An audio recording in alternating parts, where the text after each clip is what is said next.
যে কোনো competitive exam বা সায়েন্স ট্যালেন্ট পরীক্ষার জন্যও এই ধরনের অঙ্ক খুব খুব ইম্পর্টেন্ট।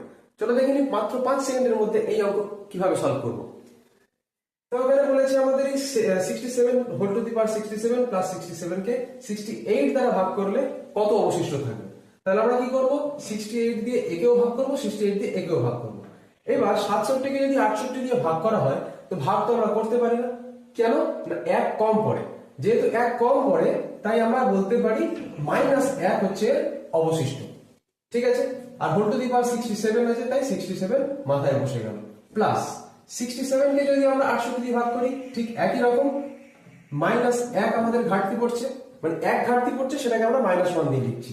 তাহলে আমরা টোটাল পেলাম কত, -1 এর মাথায় যদি বিজোড় সংখ্যা থাকে সে তো -1ই থাকে, আর -1 হয়ে গেল আমাদের -2। আর -2 অ্যাকচুয়ালি অবশিষ্ট হতে পারে না, তাই -2 যখনই ঋণাত্মক আসবে আমরা কি করব, এই যেটা দিয়ে ভাগ করছি তার সাথে এটা যোগ করে দেবো, মানে 68 - 2 হয়ে গেল কত, 66। আমাদের অ্যান্সার বেরিয়ে গেল।